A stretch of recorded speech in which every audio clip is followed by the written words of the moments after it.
서울 둔천동에 거주 중이며 2년 전 결혼한 30대 남성입니다. 2년밖에? 아니 2년이나 됐어도 유부남, 결혼반지 이런 게 아직도 익숙하진 않아요. 이미 30대에 접어들면서 아저씨 티가 나긴 했지만 애초에 결혼할 생각이 전혀 없었기 때문입니다. 그건 저희 부모님의 역량이 좀 컸을 텐데 제가 어린 시절에 두 분이 이혼하셨거든요. 그 당시가 초등학교 4학년이었는데 정말이지 매일같이 다투셨던 것 같습니다. 어린 제가 봐도 그 싸움에는 이유가 없었어요. 말투, 눈빛, 숨소리까지도 모두 싸움의 원인이 되었죠. 그래서 저는 두 분이 이혼하셨을 때 여느 아이들처럼 충격을 받지도 않았고 울지도 않았어요. 무서운 영화를 볼 때 예고편이 가장 무서운 것처럼 부모님의 이혼도 끊임없이 예고편을 봤기 때문인 것 같습니다. 그런데 제가 직접적인 영향을 끼친 문제는 단순한 이혼이 아니라는 거였어요. 보통은 이혼하고 엄마나 아빠나 둘 중에 하나랑 같이 살고 누군가를 그리워하고 부재를 느끼고 이런 식으로 진행이 되는데 제게는 놀라운 반전이 숨어 있었습니다. 두 분 다 초고속으로 재혼을 하신 거였어요. 저는 그야말로 계륵과 같은 존재였습니다. 아니 그들의 새 출발에 방해가 되는 걸림돌 아니면 뛰어넘어야 하는 허들 같은 존재였어요.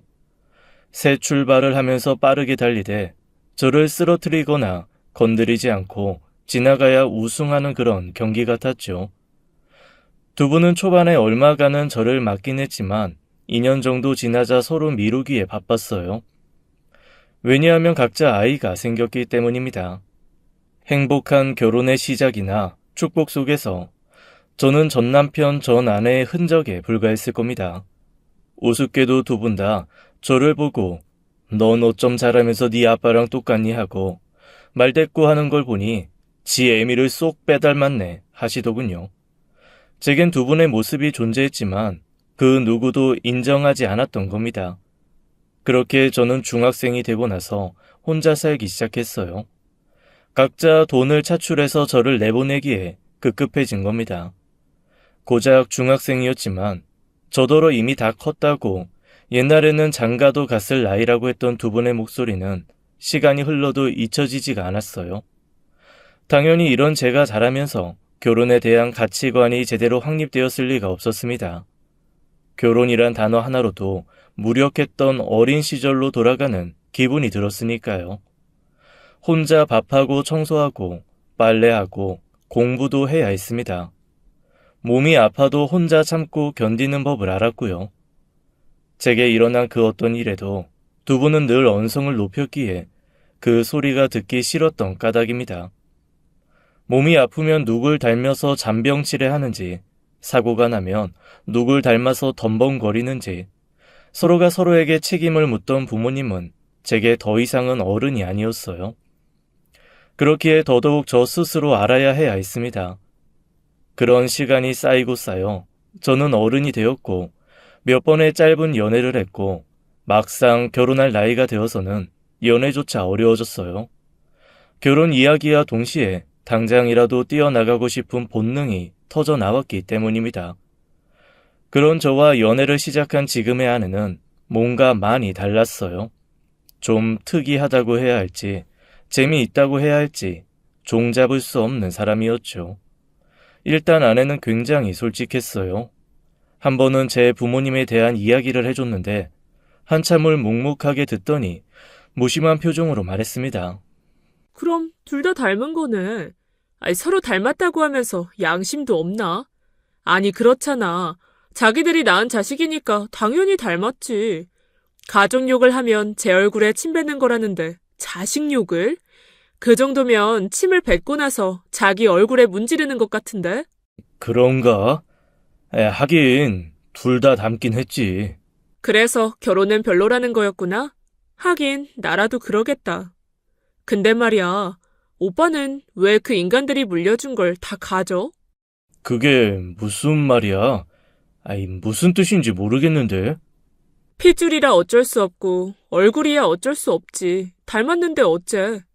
근데 왜 부모 같지도 않은 인간들이 너한테 심어놓은 결혼관을 아직까지도 질질 끌면서 가지고 있냐는 그 말이야.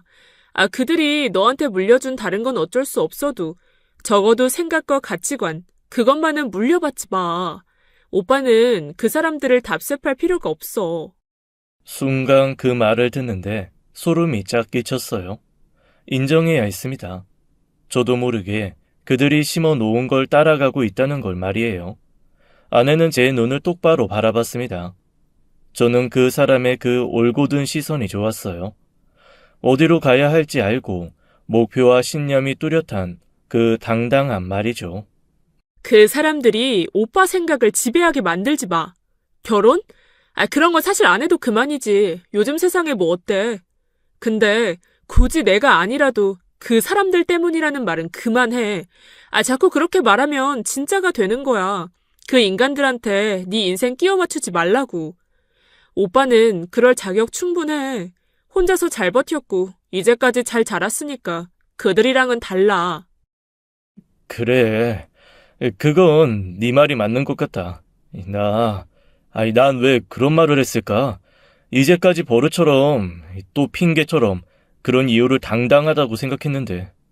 그렇게 살지 않겠다. 이런 거지. 나도 알아. 근데 그걸 제대로 알려면 결혼을 해서 알아야겠지. 그리고 이왕 할 거면 나랑 하면 더 좋고. 아내는 자신의 감정을 가감없이 드러낼 수 있는 사람이었어요. 남의 시선, 눈치도 보지 않고 제게 청혼을 하는 그런 사람이었습니다. 그래서 그런 아내였기에 저는 제 인생에 절대로 없을 거라고 장담했던 결혼을 감행하게 된 거였네요. 그 외에도 다른 좋은 부분은 더 있었습니다. 이것도 솔직함의 연결인데 결코 돌려서 말하지 않는다는 거였어요. 앞선 연애에서 제가 어려움을 느꼈던 것 중에 하나가 바로 뜻을 파악할 수 없는 여자의 언어였는데 그것 때문에 매번 싸움으로 번졌고 저는 그 싸움 자체를 싫어했기에 금방 헤어지고 말았던 거였죠. 그런데 아내와는 그 흔한 말다툼도 없었어요. 설령 제가 실수를 했다고 해도 마찬가지였습니다. 내가 약속에 늦지 말아달라고 분명 부탁했는데 늦었네. 뮤지컬 이미 시작했잖아. 이제 중간에 들어가지도 못해.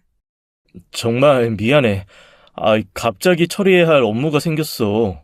그럼 전화로 이야기를 정확히 했으면 됐잖아.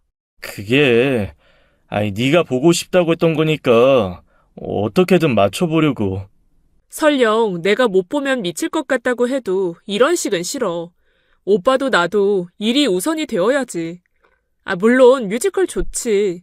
근데 이렇게 급하게 오다가 업무도 잘 될 리가 없고 혹시나 뛰다가 다치기라도 했으면 앞으로는 이런저런 일이 있어서 늦을 것 같다고 솔직하게 말했으면 좋겠어. 그럴게. 정말 미안해. 그래, 사과는 받았어. 앞으로는 그러는 거다. 미안한 일이 생기고 아내는 저의 잘못된 부분을 바로 말하고 자신이 왜 그렇게 지적을 했는지 설명하고 저는 사과하고 아내는 받아줘요. 그리고 그 일에 대해서 2번은 화를 내지 않았습니다. 이게 복잡해 보여도 정말 간단하게 끝난 거라고 볼 수 있어요. 보통의 다른 연애와 비교하면 아내가 얼마나 대단한지 아실 겁니다. 일반적인 경우의 연애는 이렇죠. 일단 제가 뭔가를 잘못해요. 그런데 그게 솔직히 뭔지도 모릅니다. 왜? 갑자기 화를 내니까요. 예를 들어 대학생 때 만났던 여자가 있었는데 커피를 먹다 말고 자리를 박차고 나갔습니다. 저는 당연히 놀라서 잡았고 무슨 일이냐고 물었지만 대답을 절대로 쉽게 해주진 않아요. 뭔가 제가 중대한 실수를 했다는 걸 감지할 정도로 화만 내죠. 그래서 그냥 무조건 미안하다고 해요. 그럼 여자가 말하죠. 뭐가 미안한데 하고 말입니다. 그럼 당연히 저는 모르고 뭐든 다 내가 잘못했으니까 화 풀어라고 싹싹 빌기 시작해요. 그러면 여자는 더 화를 냅니다. 뭐가 미안한지도 모르면서 억지로 사과하네 하고 말이죠. 저는 졸지에 여자친구에게 실수를 하고도 모르쇠를 시전하고 있는 나쁜 놈이 되고 마는 거예요. 하지만 알고 보면 화의 원인은 정말 어이가 없는 겁니다. 자기한테 집중을 안 했다는 이유, 그거였어요. 그게 끝이 아니었죠. 그것과 그걸 제대로 알지 못한 죄, 미안하지 않으면서 미안하다고 말한 죄까지 더해져서 제게 벌을 내리곤 했습니다. 연락을 차단당하고 문자를 씹히고 연애를 가지고 협박을 해요. 연락을 하지 말라고 하면서 연락을 하지 않으면 화를 냈고 다시 찾아오지 말라고 해서 찾아가지 않으면 화를 냈고 물론 그 반대로 해도 화를 냅니다. 찾아오지 말라는데 그렇다고 안 찾아오냐? 찾아오지 말라는데 굳이 찾아오냐? 제 행동 모든 것에 화를 내곤 했어요. 그 화를 풀기 위해서는 더 근본적인 문제를 찾아내는 게 숙제였습니다. 하지만 남자들은 알 거예요. 그건 수학 문제보다 풀기 어렵다는 걸 말이죠. 애초에 답은 있긴 한 건가요? 그래서 제 연애는 3달을 넘기지 못했던 것 같습니다. 딱 만난 지 3달이 되면 하나둘 자신만의 특별한 언어로 이야기를 하곤 했거든요. 그런데 아내는 처음부터 달랐습니다. 제게 이상한 이유를 붙여 화를 낸 적도 없었고 힘들면 힘들다, 아프면 아프다, 정확한 이유와 근거를 제시해서 자신의 행동에 정당성을 부여하는 사람이었거든요. 그런 솔직함에 끌려서 저희의 연애는 어느덧 3년이 넘어갔고 결혼할 나이가 된 거였습니다. 아내의 청혼으로 결혼을 진행하게 되긴 했지만 솔직히 겁이 나긴 했어요. 그래도 단 하나만큼은 안심이 되었습니다. 제 아내라면 절대로 싸울 일이 없다는 걸 말이에요. 가치관이야 쉽게 바뀌지도 않지만 나름 자신 있는 부분도 있었습니다. 자취 생활이 워낙 오래되었기 때문에 요리나 청소, 빨래 같은 가사 노동이 익숙하다는 거였어요. 반면 아내는 의지는 있지만 그런 단순한 노동을 잘 못하는 사람이기도 합니다. 왜 요리에는 순서가 있잖아요. 그렇게 하는 이유도 있고요. 야채를 마지막에 넣는 이유처럼 말이에요. 그런데 아내는 요리책을 가만히 보다가 일단 재료를 다 때려 넣습니다. 그것도 불 조절도 하지 않고 말이에요. 그래서 오래 끓여야 맛있는 음식을 제외하고는 조림이 되거나 불에 타거나 둘 중 하나의 결과물이 나오곤 했죠. 서로 부족한 부분을 채워줄 수 있는 결혼이 되겠구나. 그런 상상을 하며 저희의 결혼은 나쁘지 않을 거란 생각이 들었었어요. 아마도 저는 아내의 뒤를 졸졸 따라다니면서 치우고 아내는 자신이 손수하겠다는 요리를 먹고 솔직하게 평가할 겁니다. 이건 지옥에서 올라온 맛인데? 하고 말이에요. 그럼 제가 다시 하는 거죠. 저는 수긍하고 이해하고 받아들이는 사람이었고 아내는 설득하고 설명하고 솔직하게 표현하는 사람이었으니 저희의 결혼 준비는 정말 착착 진행되었어요. 마치 제가 도착했을 때 버스가 바로 오는 기분, 횡단보도의 불이 바로 바뀌는 느낌과 같았습니다. 그런 아내였는데 어쩐지 가족 속에는 계속 뒤로 미루기만 했어요. 솔직히 저는 제 부모님이 없는 거나 다름이 없으니 반대를 하시는 건 아닌지 걱정이 되었습니다. 자격지심이랄까요? 그런 게 동했던 걸지도 모르겠어요. 그런데 아내는 절대 아니라고 했죠. 이유는 생각보다 단순했어요. 설명할 방법이 없어서 그래. 나도 설명을 하고 싶은데. 너처럼 말 잘하는 사람이 설명할 방법이 없다는 건 역시 내가 별로라고 반대하시는 거지? 이해해. 나 괜찮기도 하고. 아니야. 차라리 반대하시면 좋지. 근데 우리 엄마가 좀 그래. 뭐? 어떤 부분이 그렇다는 거야? 반대하는 것도 아니고 또 아닌 것도 아닌. 이걸 설명을 뭐라고 해야. 중립이라고 해야 하면 이해할까? 날 치워버리고 싶은 건 맞는데 또 막상 시집 보내기에는 아까운 나이다 이러시더라고. 뭘 어쩌라는 건지. 감성적인 분이신가 봐. 난 자기가 어머님을 닮은 줄 알았는데. 우리 아빠를 닮았지 난. 그리고 오빠도 겪어보면 알 거야. 우리 집에서는 나처럼밖에 못 커. 아빠도 원래 내성적이셨대. 성격이 바뀐다고? 그럼 나도 그렇게 된다는 거야? 그렇게 쉬운 일은 아닐 거야. 우리 엄마 만나봐. 그럼 알게 될 테니까. 조금 긴장한 것도 사실입니다. 아내가 제대로 설명할 수 없는 사람이 존재한다는 것조차 놀라웠거든요. 아내는 특징을 잡아내서 정말 표현을 잘해줬습니다. 마치 눈앞에서 마주한 것처럼 상상할 수 있을 정도로 말이에요. 이를테면 이전에 아내의 옆집에 살던 할머니가 한 분 계셨는데 하루 종일 들락날락 거렸었습니다. 10분에 한 번씩 문이 쾅쾅 닫히는 소리와 함께 말이에요. 이를 보고 아내는 개미집에 문이 안 달린 이유는 저거다 라고 했지요. 개미들이 판 구멍에서 오가는 그런 모습이 상상이 되면서 한참을 웃었어요. 그리고 층간소음으로 윗집 남자와 한참 다툼이 있을 때 아내는 그 남자의 생김새를 악마의 빙이 된 것처럼 생긴 남자라고 했었습니다. 그때는 그냥 그러려니 했는데 엘리베이터에서 어떤 남자를 봤는데 눈동자가 퀭하고 힘자가 좀 적은 아내의 표현력과 딱 맞은 그런 얼굴이었어요. 그때 아내의 바로 위층을 누르는 걸 보고 소름도 끼치긴 했지만 순간 웃음이 나와서 참느라 고생을 했죠. 그런 아내였기에 아내가 설명을 못한다는 게 신기한 건 당연했습니다. 그리고 대망의 그날 저는 쫙 빼입고 아내가 식상하다고 말한 과일 바구니와 꽃다발을 들고 예비 장모님 댁으로 갔어요. 그런데 아내의 말과는 좀 달랐고 그냥 평범한 분 같았습니다. 오늘아 수고 많았어요. 차린 건 별로 없지만 먹어요. 네, 맛있게 먹겠습니다. 저는 한국에 존재하는 대부분의 사이들이 하는 맛있게 먹기를 시전했어요. 와, 장모님 음식 솜씨가 정말 좋네요. 우리 딸이 날 닮았어야 했는데 아빠를 꼭 닮아서 솜씨가 영 그래요. 아, 괜찮습니다. 제가 요리를 잘하거든요. 아이고, 그래? 아, 혼자 생활을 한 지 오래됐다고 하는데 맞아요? 네, 중학교 2학년부터 쭉 자취 생활을 했어요. 아휴, 그 어린 나이에 정말 대견하네. 부모님도 자랑스럽겠어. 네, 뭐 그러시면 좋겠네요. 그리고 장모님, 편하게 말 놔주세요. 여기서 제가 실수한 말은 뭐가 있는지 한번 생각해 보세요.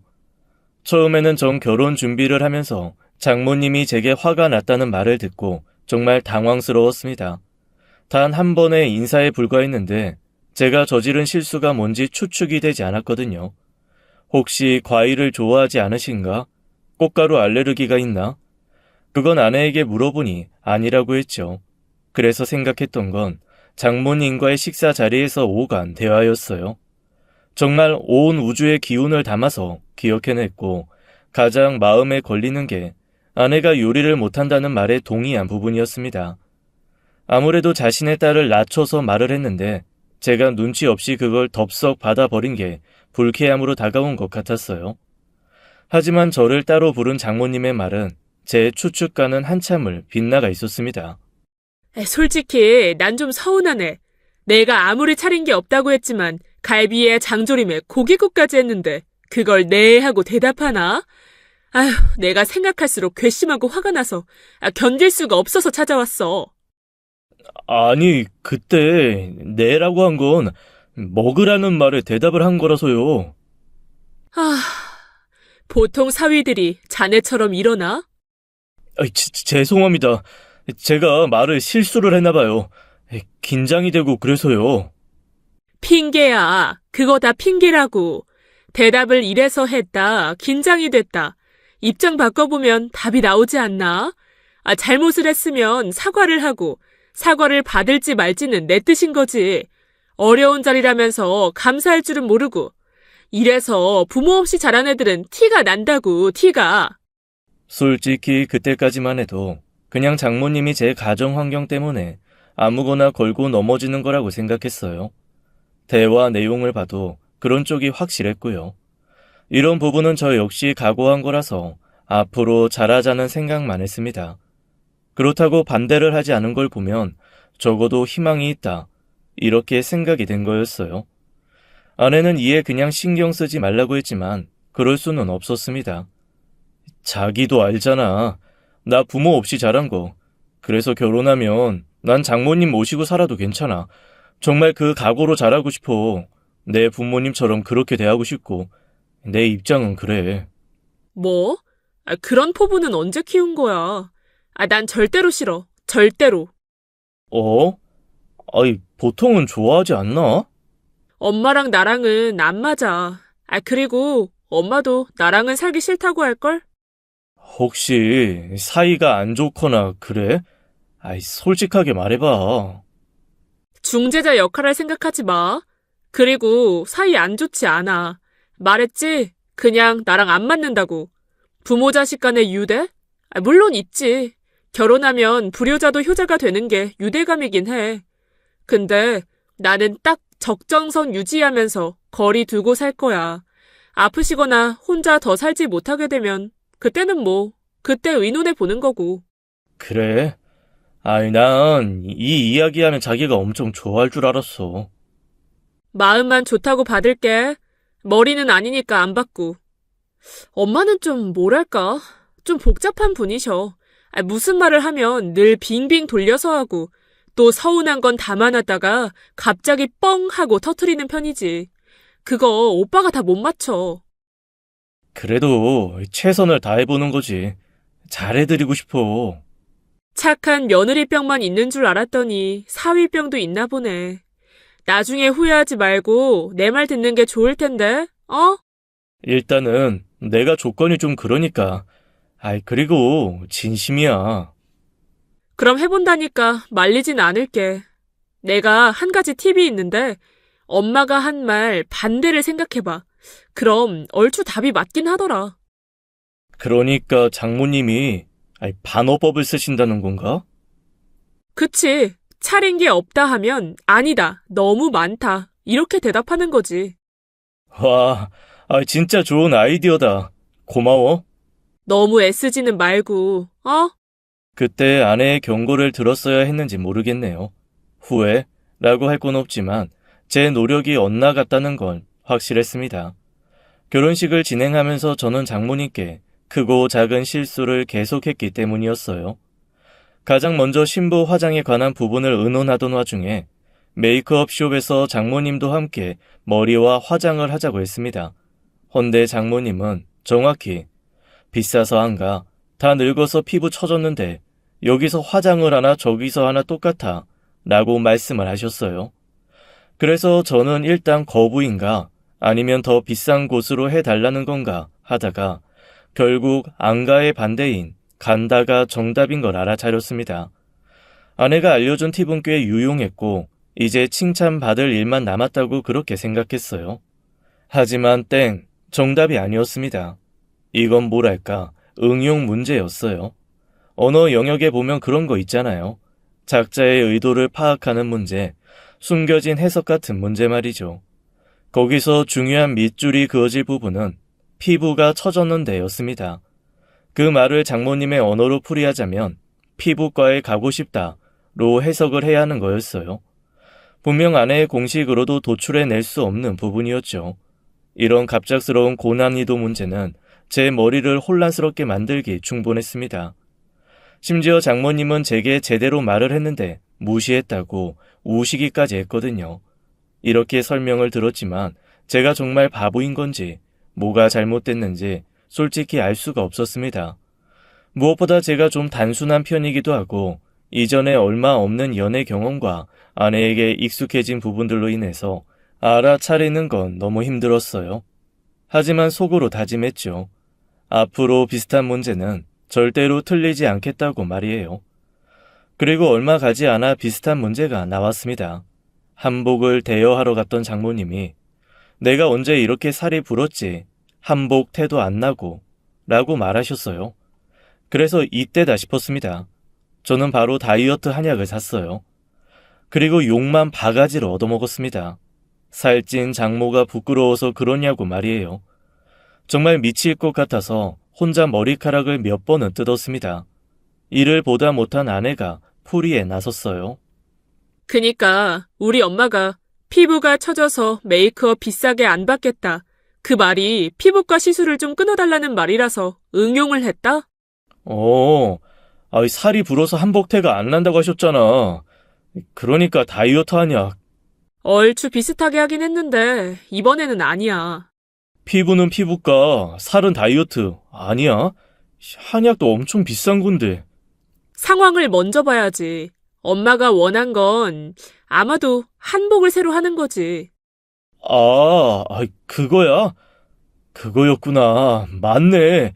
와, 그게 그렇게 해석이 된다고? 내가 말했지, 애쓰지 말라고. 엄마랑 얘기하면 여자인 나도 아직도 해석이 안 되는 게 상당해. 근데 하물며 오빠가 그걸 알아보겠다고? 그냥 포기하지. 솔직히 오빠는 보통 여자들 말도 제대로 이해 못하잖아. 우리 엄마는 그것보다 더 고차원이야. 애초에 돌려서 말하는 걸 미덕이라고 생각하시는 분이라고. 그니까 나랑 똑같이 솔직한 성격인데 그걸 바로 말하면 예의가 아니라고 생각하셔. 그래서 반어법, 돌려 말하기, 꼬아서 말하기, 꼬고 또 꼬아서 말하기, 한숨 쉬기 전법을 구사하시지. 근데 어쩌다가 그렇게 이야기를 하시게 된 거야? 나도 추측만 해. 엄마 본인도 잘 모르는 것 같고. 아내의 추측은 다음과 같습니다. 이혼 전의 아내는 아버지께 원래 어머니가 굉장히 솔직한 사람이었다 라는 충격적인 이야기를 해줬다고 하네요. 헌데 시대가 저희와는 달랐던 거죠. 오늘날의 솔직함은 너무나 분명하게 장점이지만 그때의 여성성과는 거리가 있었던 거예요. 대부분의 어른들은 솔직한 의견에도 주제넘게 대꾸한다, 싸가지가 없다, 버르장머리가 없다, 예의가 없다, 얌전하지 못하다, 못 배워 먹었다 라는 평가를 받게 된 거였습니다. 특히나 장모님의 시어머니는 버릇을 고치겠다면서 매일처럼 말버릇을 교육을 시켰다고 해요. 여자의 말, 진실을 드러내지 않고 표현하는 방법을 강제로 가르친 거죠. 물론 그렇게 장모님은 노력했지만 아들을 낳지 못하는 이유로 결국 장인어른과 장모님을 갈아 놓으셨다고 하네요. 그걸 듣는 제 마음도 편하진 않았습니다.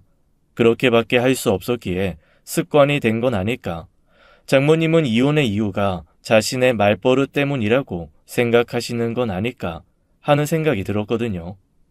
아마 추측이 맞을 거야. 오빠도 알잖아. 우리 엄마 빙빙 돌려서 말하다가 어느 순간 안 통하면 바로 성격 나와. 맞아. 정말 직설적으로 딱딱 잘못했지 하는 거 보면 진짜 당신이랑 닮긴 했어. 물론 당신이 좀 더 순한 맛이긴 한데. 충돌하고 있는 거야. 엄마 나름대로 누르고 있는 거고. 내가 그냥 솔직하게 말하라고 설득해도 그러질 않으셔. 내 생각엔 우리 엄마 중학교 중퇴하셨거든?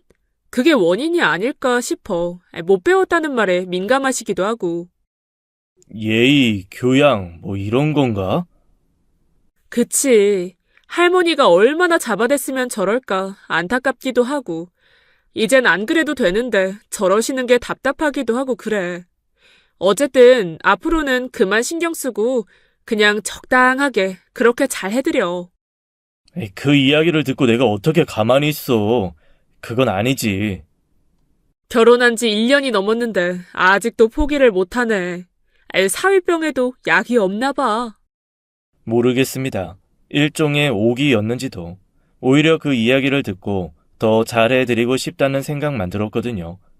그렇게 매번 어려운 문제를 풀어가면서 저는 어느덧 장모님의 언어, 그러니까 등급으로 치면 3등급 정도는 따낼 실력이 되었었습니다. 아내는 그런 저를 보며 배를 잡고 웃어요. 연애할 때도 안 해본 걸 결혼해서 장모님을 통해서 배운다고 말이죠. 저는 정말 턱끝을 들고 배를 내밀고 당당하게 자랑할 정도의 실력이 되긴 했어요. 장모님의 입맛이 없다는 말은 두 가지로 해석을 할 수 있는데 뭔가 먹고 싶은 게 있다 혹은 고민이 되는 게 있다 라는 뜻이죠. 그래서 저는 이 문제를 혹시 무슨 일 있으신 건 아니시죠? 드시고 싶은 건 없어요? 하고 풀어내는 신의 경지에 들어서게 된 정도였어요. 아주 자연스럽게 정답이 뭔지 모르는 상황도 극복할 수 있는 응용을 하게 된 겁니다. 이렇게 거의 90%가 넘는 정답률을 기록하면서 종횡무진하고 있는 그때 명절이 코앞으로 다가왔어요. 제가 음식 준비를 도와드릴 생각이었기에 몇 시까지 가면 되는지 물었고 장모님은 얼마 음식하지 않을 거라고 시간 맞춰서 오라고 하셨습니다. 이런 경우 보통은 반어법이니까 빨리 가는 게 정답이었어요. 하지만 아내의 해석은 달랐습니다. 일전에 저희가 시간보다 40분 정도 빨리 간 적이 있었는데 잘못 바람에 나와서 장모님이 화를 낸 적이 있었거든요. 그걸 예로 들면서 그냥 시간을 맞춰 가자고 했죠. 하지만 도착을 했을 때 장모님의 표정은 단단하게 굳어 있었어요. 참 얕다. 내가 시간 맞춰 오라고 했다고 진짜 그래? 아, 혼자 준비하셨어요? 저랑 같이 하시지. 됐다. 할 일 없는 내가 해야지. 너희들이 뭐하러 요리를 해. 이왕 난 손 버렸으니 혼자 할 거고 너희는 가서 쉬든가 해. 저는 죄송한 마음에 소매를 얼른 걷고 들어갔습니다. 그랬더니 장모님이 정말 짜증을 섞어 저를 부엌 밖으로 미셨어요. 왜 이럴 땐 말을 안 들어? 다른 건 다 들으면서 희한하게 들어달라고 하면 이렇게 반대로. 아유, 지친다. 그때 제 아내의 표정은 장모님 못지않게 굳어 있었죠. 그래서 저는 눈짓으로 하지 말라고 부탁을 했고 고개로 얼른 들어가라고 표시를 했어요. 하지만 아내는 입술을 앙 물더니 턱에 주름을 잡았습니다. 그 특유의 표정은 아내가 폭발하기 직전이라는 걸 의미했고요. 아주 날 잡아먹겠다. 그게 엄마한테 할 표정이야. 좋은 날 와서 기분 좀 좋게, 어? 그러면 덧나? 어? 다 늙은 애미는 시집살이하고 쫓겨나서 너 키우고 이 나이 먹도록 매번 혼자 요리하고 빨래하고 이게 다 아들 못 가지고 못 배운 년 팔자려니 하는 거지. 엄마, 그만 좀 해. 뭘? 대체 내가 뭘 그렇게 잘못을 했니? 자기야, 장모님, 좋은 날 왜 그러세요? 그만 화 푸시고. 이 사람이 엄마 감정 쓰레기통인 줄 알아? 감정, 쓰레기통? 그래, 감정 쓰레기통. 우울하고 짜증나고 그냥 화나면 다 풀어버리는 그런 존재인 줄 아냐고. 이 사람 물론 눈치 없고 바보 같고 단순한 거 맞는데 엄마한테 누구보다 잘하려고 노력했어. 알아? 얘가 누가 보면 내가 뭐라도 한 줄 했지. 매번. 엄마 눈치 살피고 엄마 말하는 거 하나하나 신경 쓰고 소도 아니고 그걸 곱씹고 또 되새김질하고 이런 사위한테 엄마는 이랬다 저랬다. 대체 왜 그러는 건데? 뭐가 대체 불만이야? 저번에 빨리 왔다고 난리를 쳐서 내가 이 시간에 오자고 했어. 이 사람은 그래도 몇 시간이라도 빨리 가는 게 좋다고 했는데 내가 아니라고 설득했다고. 근데 엄마는 엄마가 맞아? 딸인 나도 엄마가 말하는 거 해석을 못하겠어. 왜 그날그날 감정, 기분에 따라서 답이 바뀌는 건데. 아이고, 내가 날 그렇게나 생각해주는 사위한테 못할 짓을 했네. 내가 말투 그렇게 꼬지 말라고 했지? 부탁했지, 엄마? 자기야, 제발 그만해, 어? 자네, 그렇게 기분이 나빴어? 매번 내 눈치 보고 그랬어? 그럼 말을 하지 그랬어. 나만 이게 무슨 꼴이야? 참나. 죄송합니다. 그게 아니고요. 사과하지 마. 내가 말했지. 오빠는 사과할 것만 제대로 해. 이거 오빠 잘못 아니고 다 엄마 잘못이야. 엄마, 그런 식으로 말하는 거 안 고치면 주변에 남는 사람 하나도 없어. 알아? 아주 저주를 해라 그래. 나 다 필요 없어. 나가! 아내가 그렇게 화를 내는 걸 본 적이 없었습니다. 제게 아무리 화가 나도 목소리는 늘 낮았거든요. 그런데 그런 아내가 언성을 높이고 이마에 핏대가 올라올 정도로 소리를 질렀습니다. 저희 두 부부가 등을 떠밀려 현관 밖으로 나가자 문 뒤에서 장모님이 통곡하는 소리가 들렸어요. 아내는 거기에 콧방귀를 끼면서 성큼성큼 걸어나갔죠. 잘해보려고 했는데 뭔가 저 때문에 이런 일이 일어난 것 같다는 생각이 들었네요. 그렇잖아요. 아내가 만류를 했음에도 친해져 보겠다고 착한 사이가 되고 싶어서 안달한 제가 장모님 곁을 맴돌았고 아내는 눈치 보고 고민하는 저를 보면서 불만이 하나둘 쌓여갔던 겁니다. 그 원인을 제공한 건 명백히 제 잘못이었어요. 아내는 그날 이후로 연락을 아예 끊어버렸습니다. 아내의 말로는 솔직한 표현을 할 때까지 연락하지 말라고 자기가 말을 했다고 하더군요. 원래 성격이 아니라면 다시 돌리는 것도 어렵지 않을 거라고 판단했답니다. 반면에 저는 그냥 장모님께 죄송하다고 말했어요. 저까지 아내와 함께 할 필요는 없으니까 말입니다. 아내와 냉정 중일 때 혹시나 혼자 많이 외로우실까봐 전화도 더 자주 하고 했어요. 그렇게 지금으로부터 3개월 전, 저는 바로 전날 장모님께 전화 한 통을 받았습니다. 뜬금없이 제게 찜닭 조리 비법을 물으셨어요. 갑자기요? 그거 근데 건강하게 만드는 건 아니라서요. 뭐? 안 좋은 걸로 만들었어? 사람 못 먹는 걸로? 아니요. 먹는 음식으로 만드는 거긴 한데 건강한 건 아닌. 한국 요리 따지고 보면 건강한 거 많이 없어. 짜고 달고 요리가 다 그렇지. 건강 따지는 게 아니라 맛이 있어야지. 맛만 있으면 그게 요리지. 그니까 재료가 뭔지 말해줘. 그거 콜라로 만든 건데요. 콜라 찜닭이요. 그래? 근데 콜라 맛이 안 나던데? 졸이면서 탄산은 다 날아가고 달달한 부분만 남아요. 그리고 색깔도 예쁘게 나오고요. 자취하면 그 요리는 기본이거든요. 쉽고 간단하고 요리도 금방 해요. 콜라는 코카콜라 쓰시고요. 콜라로 찜닭을 다 하고 그거 참 신기하네. 알았어. 입안 들어가게. 저는 전화를 끊으면서 회심의 미소를 지었습니다. 장모님이 그걸 먹고 싶다고 둘러 말했다는 걸 알았거든요. 그래서 다음날 아침에 재료를 사들고 장모님 댁으로 갔습니다. 배를 누르고 기다리는데 문이 열리니 점잖아 보이는 노신사분이 나오셨어요. 저는 순간 잘못 눌렀다라는 생각에 폴더폰처럼 허리를 숙이고 죄송합니다 하고 사과한 뒤 현관 호수를 확인했습니다. 당연히 제가 잘못 온 거라고 생각했거든요. 그런데 열린 문의 호수를 확인하기도 전에 뒤이어 장모님이 나오셨고 저와 눈이 마주쳤죠. 장모님은 입술이 실룩거리면서 어색하게 저를 소개해줬고 저는 너무 놀라서 눈만 크게 뜨고 있었어요. 그 남자분은 제가 사위라는 걸 알게 되자 정중하게 인사를 하셨습니다. 현재 장모님과 진지하게 만나고 있다는 말과 함께 말이에요. 장모님이 그때 어색하게 웃으면서 잠깐 들어오라고 하셨습니다. 그 말도 무슨 뜻인지 알 수 있었어요.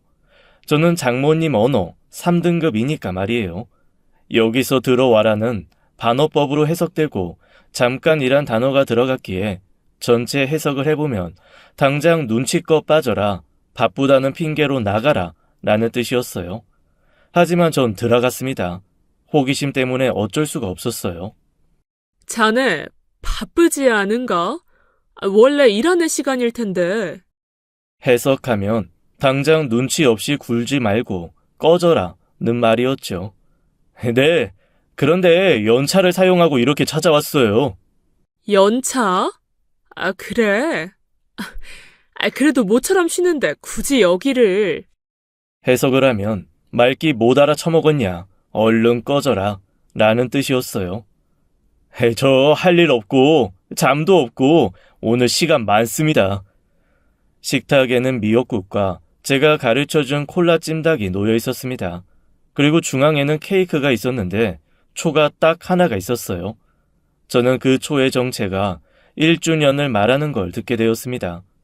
장모님이 자꾸만 눈치를 주셨지만 원래 제가 눈치가 없어서인지 따로 노력하지 않아도 눈치 없이 끼어 있는 게 소질이 상당한 편이에요. 그래서 그 노신사분이 집으로 돌아갈 때까지도 버텼습니다. 현관문이 딱 하고 닫히는 소리가 들리자마자 저는 우다다 쏟아질 줄 알고 대기를 하고 있었어요. 하지만 장모님은 제 손을 잡고 눈썹 끝을 아래로 내리더니 부탁을 하셨죠. 딸한테 말하지 말아주게. 어? 왜요? 저분은 공개하신 줄 아는 것 같은데. 그야. 자네한테는 말하기 그런 속사정이 있어서 그래. 그게 뭔지 말해주시면 생각은 해볼게요. 부부 사이에 비밀을 만드는 건 어리석은 일이라고 생각하거든요, 제가. 아주 참된 가치관인 건 알겠는데 때로는 말하지 말아야 할 게 분명히 존재하지. 예를 들면 예전에 사귄 여자라든가 그런 거.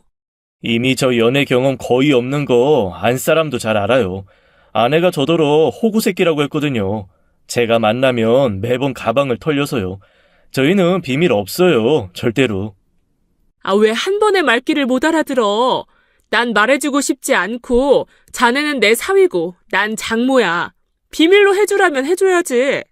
전 이해가 안 되면 잘 못해서요. 거짓말도 못해요. 그거 아세요? 저도 몰랐는데 제가 거짓말을 하면 뒷머리를 그렇게 긁는데요. 아내가 말해주고 나서 알았다니까요. 그래서 약속은 못 드려요.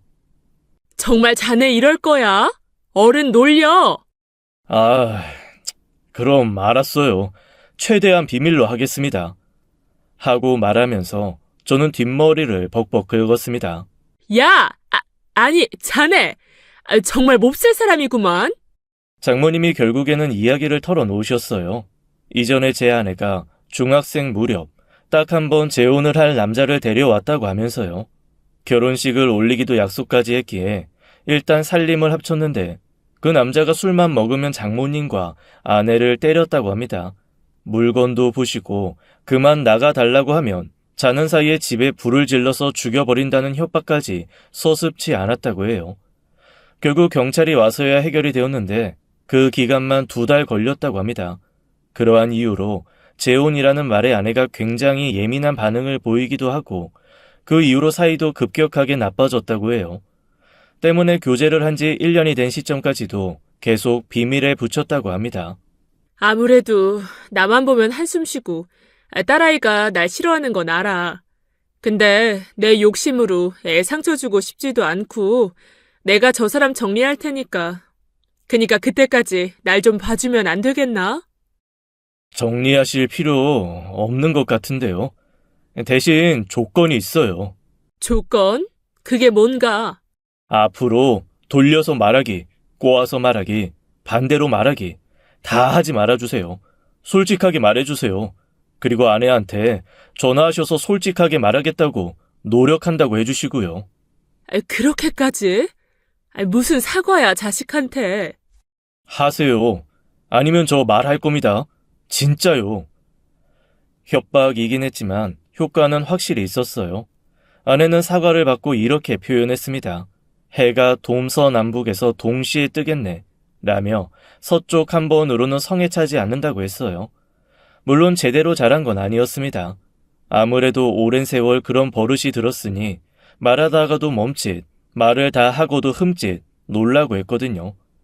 그래도 아내는 그런 엄마가 보기 좋았는지 귀엽다는 말까지 했을 정도였습니다.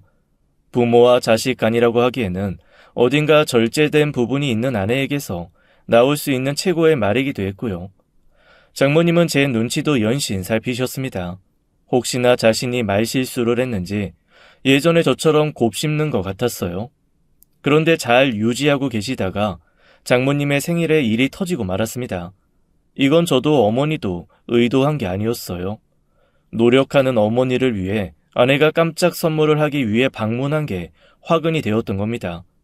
알고 보니 그날이 평일이라 아내가 아침에는 당연히 일 때문에 못 올 거라고 예상하고 저는 어차피 존재를 알고 있으니 미리 고지를 해뒀기에 안심을 한 거였습니다.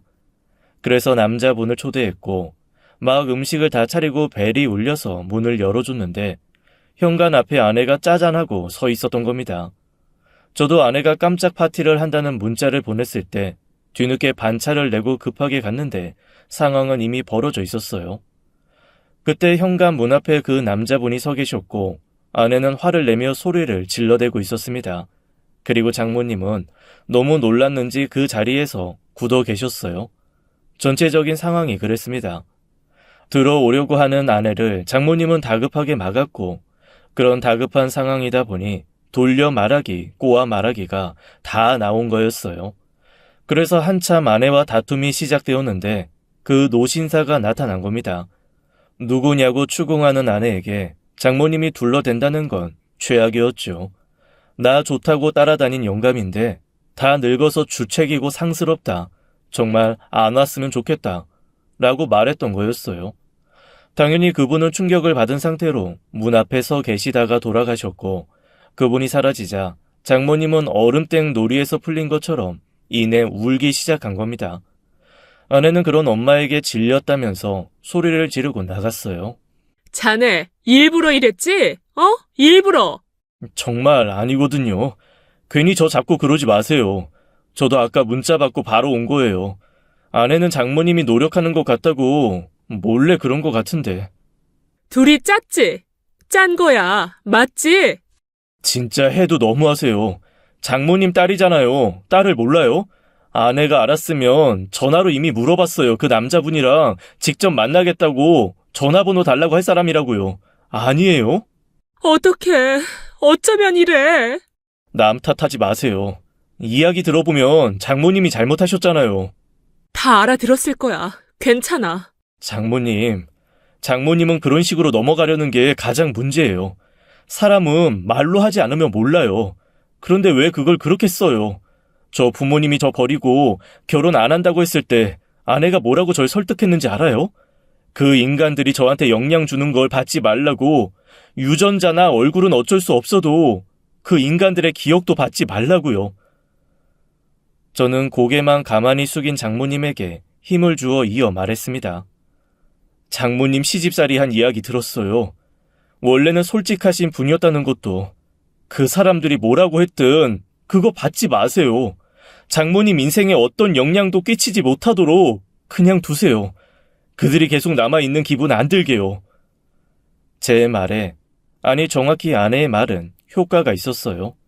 장모님은 가장 먼저 아내에게 사과를 했고 제게도 미안하다고 말해주셨습니다.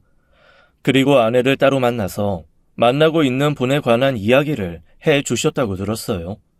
진지하게 만났고 상처 주고 싶지 않아서 알리는 걸 미뤘다는 것도 솔직하게 털어놓으셨답니다.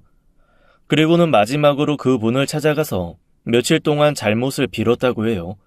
생각보다 쉽게 풀리진 않았지만 정말로 장모님은 최선을 다했다고 합니다. 그리고 바로 얼마 전에 두 분이 전통 혼례로 결혼을 하셨고요. 아직은 서툴긴 해도 이제 명확하게 표현을 하시긴 하십니다. 저에겐 너 싫어라고 하셨고 아내에겐 너 미워라고 하셨거든요. 뭐 그 대신 이제 장인 어른이 되신 그분에게는 넌 좋아 라고 하신 걸 보면 잘 사실 것 같습니다. 아내도 싫어하지 않는 눈치고요. 솔직히 제 입장에서는 살짝 아쉽기도 합니다. 여자의 언어라는 거 공부할수록 좌절하긴 해도 재미는 있었거든요. 물론 다시 돌아가는 건 절대 싫습니다. 제가 이렇게 글을 쓰게 된 건 저도 장모님도 과거의 일이 현재까지 이어졌기에 발생했던 문제라는 생각에서였어요. 아마 모르긴 몰라도 꽤 많을 것 같습니다. 내가 과거에 이런 일이 있어서 이제는 이렇게 할 거다. 그런 말들은 주변에서도 정말 많이 하는 소리니까요. 하지만 그 일이 경험이 아니라 기억하기 싫은 트라우마라면 과거가 현재까지 영향을 미치지 않게 쫓아내는 게 최고인 것 같아요. 예전에 저는 그걸 경험이라고 믿었는데 생각해보니 그냥 제가 묶여 있었던 거였거든요. 그러니 부디 다른 분들도 좋지 않은 기억을 끌고 와서 가치관이라고 생각하는 실수를 저지르지 않았으면 좋겠습니다. 만약에 저 역시 아내에게 그 말을 듣지 않았다면 지금의 아내와 결혼하지 못했을 거예요. 한 번쯤은 과거의 불필요한 인연으로 인해 정작 소중한 걸 놓치고 있진 않았는지 생각해보는 시간을 가져보시길 바랍니다. 저희 부부는 계속 행복하게 살 거고 장인 장모님도 행복하셨으면 좋겠네요. 감사합니다.